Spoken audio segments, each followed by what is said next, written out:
देखिए India day live का खास शो उम्मीदवार, जिसमें हम आपको दिखाते हैं 2024 के रण में सियासी पार्टियां उतर चुकी हैं। उम्मीदवार अपने किस्मत के पर्ची लेकर जनता के बीच पहुंच चुके हैं। ऐसे में इंडिया डे लाइव की टीम पूरा एक दिन बिता रही है उम्मीदवार के साथ। बीजेपी ने भोपाल सीट से जीत के हैट्रिक लगाने के लिए इस बार आलोक शर्मा को उम्मीदवार बनाया है, जबकि कांग्रेस ने अपने अरुण श्रीवास्तव को टिकट दिया है। भोपाल सीट की खास बात है कि इस सीट पर पिछले 35 सालों से बीजेपी लगातार लोकसभा चुनाव जीतती आ रही है। 1989 के बाद से यहां से वो एक भी चुनाव नहीं हारी। 2019 लोकसभा चुनाव में विवादित बयानों की वजह से चर्चा में रहने वाली प्रज्ञा ठाकुर को बीजेपी ने अपना उम्मीदवार बनाया था और उन्होंने कांग्रेस के दिग्गज नेता दिग्विजय सिंह को भारी मतों से हराया भी। लेकिन इस बार पार्टी ने उनका टिकट काटकर आलोक शर्मा को मौका दिया है। इंडिया डेली लाइव की टीम ने आलोक शर्मा के साथ एक दिन बिताया है, तो चलिए आपको दिखाते हैं उनका चुनाव प्रचार कैसा चल रहा है।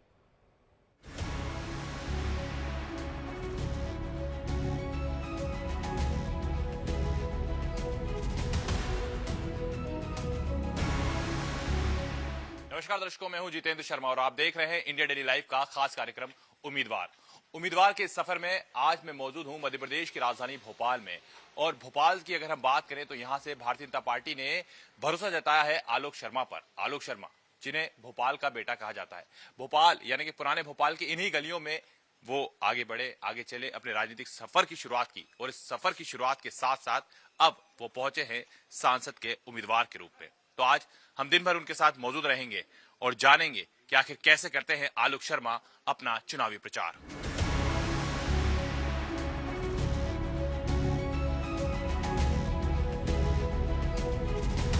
भोपाल से उम्मीदवार बनाए गए हैं आलोक शर्मा। आलोक शर्मा के बारे में अगर हम बात करें तो भोपाल में भारतीय जनता पार्टी के एक छोटे कार्यकर्ता से सफर की उनकी शुरुआत हुई थी। इसके बाद जिला अध्यक्ष, महापौर और अब उम्मीदवार बने हैं लोकसभा के।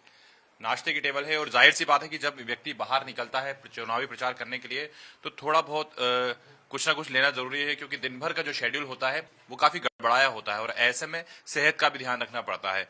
आलोक शर्मा हमारे साथ मौजूद हैं नाश्ते की इस टेबल पे और देख सकते हैं। सर, भोपाल की हम बात करें पहले, क्योंकि नाश्ता चल ही रहा है तो नाश्ते से ही बात करते हैं। काफी डिशेस यहाँ पर फेमस हैं, काफी चीजों के बारे में कही जाता है कि ये यहाँ का अच्छा है तो वो वहाँ का फेमस है। आपको क्या अच्छा लगता है भोपाल का? मेरे को तो बचपन से पोहे बहुत पसंद है और बचपन से पोहे ही मैं हमेशा लेता हूँ और इसलिए आज नाश्ते की टेबल पे पोहे भी है। आलू वड़ा खाने का मुझे बड़ा शौक है। कभी कभी किचन में मैं आलू वड़े भी बनाता हूँ, घर में सबको खिलाता हूँ। भोपाल से लोकसभा का आपको टिकट मिला है, क्या वो यही टेबल था या आप कहीं और थे तब आपको पता चला कि हाँ मेरा टिकट फाइनल हुआ है? मुझे बिल्कुल नहीं मालूम था कि भारतीय जनता पार्टी का केंद्रीय नेतृत्व संगठन मेरे नाम पे सांसद के लिए विचार कर रहा है। और जैसे ही समाचार इलेक्ट्रॉनिक मीडिया के ऊपर, टीवी चैनलों के ऊपर जब जैसे ही मेरा नाम घोषित हुआ तो सब जगह खुशी हुई और निश्चित रूप से मुझे भी काफी प्रसन्नता हुई। अब चूंकि आप एक एमपी का चुनाव लड़ रहे हैं और ऐसे में जब एक कहीं ना कहीं जिम्मेदारियां बढ़ जाएंगी, क्योंकि अब आपके पास सिर्फ भोपाल नहीं होगा, भोपाल के आसपास के तमाम वो इलाके होंगे, चाहे ग्रामीण क्षेत्रों की बात करें, सीहोर जो पास में उसकी बात करें, तो एक बड़ा क्षेत्र हो जाएगा। किस तरह से देखेंगे इस चुनौती को? मेरे भोपाल की उपस्थिति संसद में किस प्रकार से हो, इस दिशा में जनता का अगर आशीर्वाद मिलता है तो हम कार्य योजना बनाकर काम करेंगे। अच्छा, उन्होंने कहा कि उन्हें भी कुकिंग आती है कभी कभी, तो आपको कभी उनके हाथ के खाने का सौभाग्य मिला है? ना, अभी तक तो नहीं मिला। चाय बनाते, चाय मैं पीती नहीं हूँ। तो ये चर्चा यूं ही जारी रहेगी, क्योंकि आज पूरा दिन हम आलोक शर्मा के साथ हैं और देखेंगे कि किस तरह से वो लोगों से मिलते हैं, अपना चुनाव प्रचार करते हैं, लोगों के बीच जाते हैं और लोगों को कितनी उम्मीदें हैं आलोक शर्मा से। क्योंकि ये जो फेस है ये पुराना फेस नहीं है भोपाल के लिए। पहले भी महापौर के रूप में वो अपनी सेवाएं दे चुके हैं। अब ये देखना होगा कि जब वो लोगों के बीच जाते हैं तो आखिर उस दौरान रिएक्शन क्या निकल कर आते हैं। चर्चा लगातार जारी है।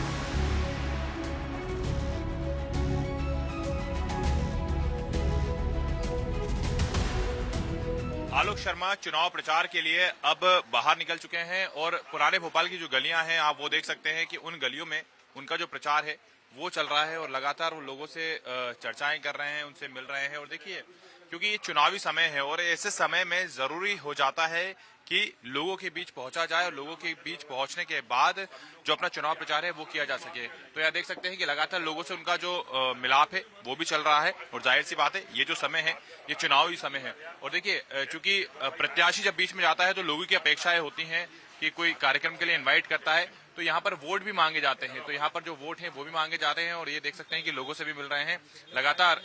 चूंकि ये जो क्रम है ये कहीं ना कहीं इसी तरह चलना है और देख सकते हैं कि लोगों का जो एक जमावड़ा है वो भी यहाँ पर लगा हुआ है, क्योंकि प्रत्याशी जब उनके बीच में आता है तो जाहिर सी बात है कि लोग देखने के लिए निकलते हैं और आगे बढ़ते हैं। तो ये जो तस्वीरें हैं ये राजधानी भोपाल की हैं, जहां पर आलोक शर्मा को आप देख रहे हैं कि अपना चुनाव प्रचार कर रहे हैं। सर, चुनाव प्रचार आपका शुरू हो चुका है, किस तरह से लोगों से अपील करते हैं आप पहुंचकर? देखिए, सब समाज के लोग प्रतिदिन आते हैं, सबसे मिलते हैं, सबकी कोई समस्या है, कुछ कार्यक्रम है।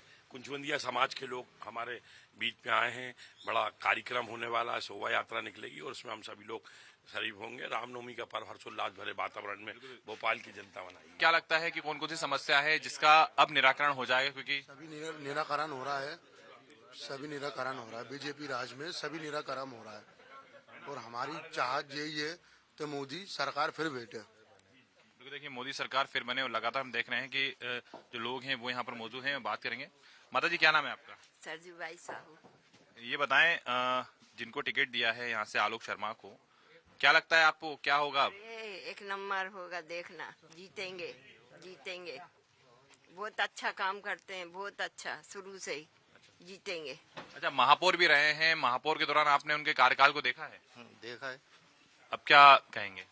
जीतेंगे वो, और बहुत अच्छे काम किए हैं उन्होंने। पब्लिक में अपनी उनकी ऐसी पकड़ है, उन्होंने काम किए हैं तो पब्लिक में उनकी बहुत ज्यादा चाहत है, तो उधर जीतेंगे ही। हर हर मोदी, हर हर मोदी, हर हर मोदी, हर हर मोदी। तो देख सकते हैं कि जब आलोक शर्मा अपना चुनाव प्रचार करने के लिए बाहर निकले हैं तो तमाम जो लोग हैं वो कहीं ना कहीं उनका यहाँ पर कहा जा सकता है स्वागत कर रहे हैं। अब चूंकि ये चुनावी बेला है, हम आगे भी चलेंगे और आलोक शर्मा से भी हमारी बात जारी रहेगी और आज हम दिन भर देखेंगे कि आखिर वो अपना चुनाव प्रचार कैसे करते हैं।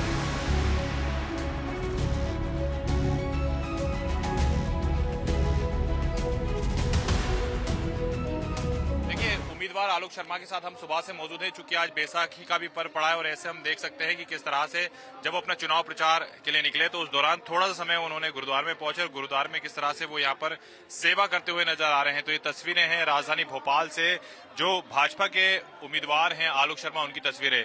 और चूंकि गुरुद्वारे में ये सेवा का कार्य माना जाता है तो यहाँ पर इन तस्वीरों में आप देख सकते हैं कि किस तरह से वो यहाँ पर मौजूद हैं, लोगों से जो जूते हैं वो ले रहे हैं, स्लीपर ले रहे हैं और उसके बाद उन्हें यहाँ पर वो रखते हुए भी नजर आ रहे हैं। तो ये इन तस्वीरों में साफ तौर पर आप देख सकते हैं कि राजधानी भोपाल की ये तस्वीरें हैं जब आलोक शर्मा अपने चुनाव प्रचार के दौरान थोड़ा सा समय निकालकर यहाँ से निकले तो उस दौरान वो यहाँ पर आए हुए हैं और यहाँ पर सेवा का, क्योंकि ये जो काम होता है सेवा का काम कहा जाता है। और हमने ऐसी ही तस्वीरें देखी है भारत के प्रधानमंत्री नरेंद्र मोदी की भी कि किस तरह से वो अमृतसर के गुरुद्वारे में पहुंचे थे और अमृतसर के गुरुद्वारे में पहुंच के प्रधानमंत्री नरेंद्र मोदी ने भी इसी तरह से जो एक सेवा का कार्य था वो किया था। और आलोक शर्मा को भी आप देख सकते हैं यहाँ पर किस तरह से वो सफाई है वो कर रहे हैं। और इसके पहले की जो तस्वीरें थी वो भी हमने देखी थी कि कैसे जो प्रधानमंत्री नरेंद्र मोदी की भी गुरुद्वारे से ऐसी ही जो तस्वीरें थी वो सामने निकल कर आई थी और यहाँ पर आलोक शर्मा की भी जो तस्वीरें हैं वो निकल कर आ रही है जब वो यहाँ पर जो एक सेवा का काम है वो कर रहे हैं।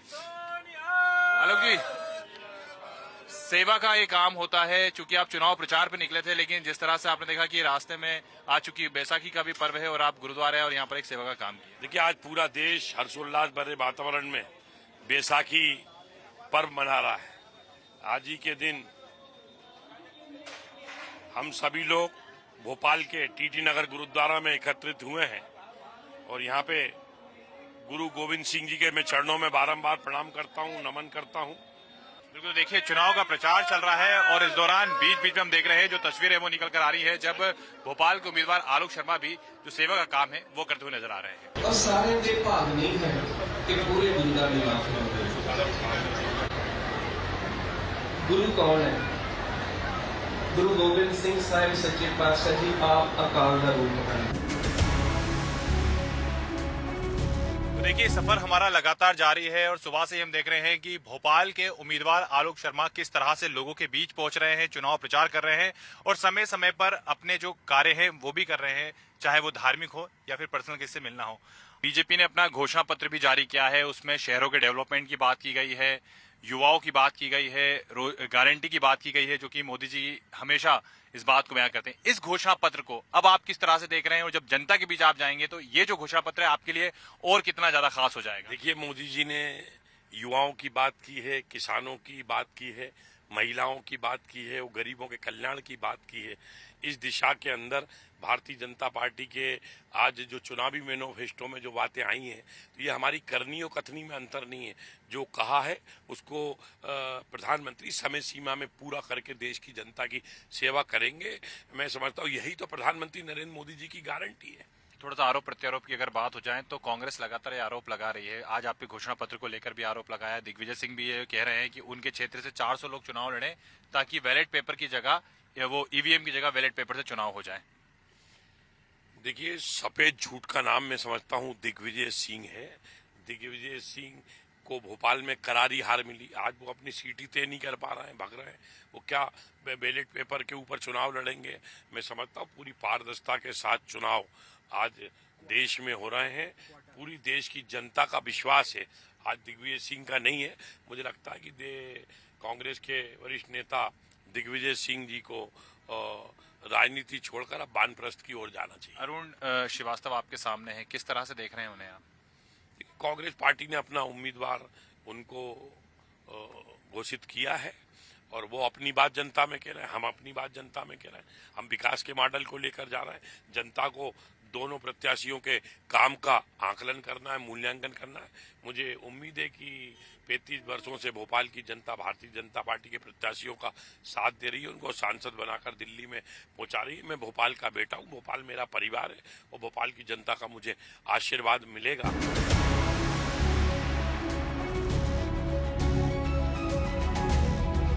तो देखिए, आज दिन भर हम मौजूद रहे हैं भोपाल से लोकसभा के उम्मीदवार आलोक शर्मा के साथ और जिस तरह से वो लोगों के बीच पहुंचे, जिस तरह से उन्होंने कई कार्यक्रमों में हिस्सा लिया। अब चूंकि देर शाम हो गई है, बैठकों का दौर शुरू हो जाता है, ऐसे में थर्ड फेज में चुनाव होना है। अब एक आखिरी क्वेश्चन मैं आपसे करूंगा भोपाल की जनता से, और चूंकि आपका तो संसदीय क्षेत्र बड़ा है, सीहोर भी है, क्या कहेंगे? भोपाल की जनता से मैं यही अपील करना चाहता हूं कि देश के यशस्वी प्रधानमंत्री आदरणीय नरेंद्र मोदी जी देश को विकसित भारत की ओर ले जा रहे हैं। तो आपके सपनों का भोपाल को मैं बनाना चाहता हूं। सर्व सुविधा युक्त, सबका साथ, सबका विकास और सबके विश्वास को लेकर मैं काम करूंगा। भोपाल की जनता मुझे इस 2024 के लोकसभा चुनाव में अपना आशीर्वाद दे, अपना लाड़ दे, अपना स्नेह दे, जिससे कि मैं चुनाव जीतकर दिल्ली पहुंचूं और भोपाल की जनता की बेहतर तरीके से सेवा कर सकूं। भोपाल का सांसद ने अपील की है आलोक शर्मा ने। सुबह से लेकर शाम तक का ये सफर हमारा जारी रहा और इस सफर के दौरान हमने देखा कि किस तरह से भोपाल के उम्मीदवार आलोक शर्मा लगातार जनता के बीच पहुंचे और जनता के बीच पहुंचने के साथ ही उन्होंने अपनी दावेदारी प्रस्तुत की। लेकिन अब ये तो आने वाला समय बताएगा जब जनता अपने मत का प्रयोग करेगी कि क्या यह आशीर्वाद आलोक शर्मा को मिलता है या नहीं।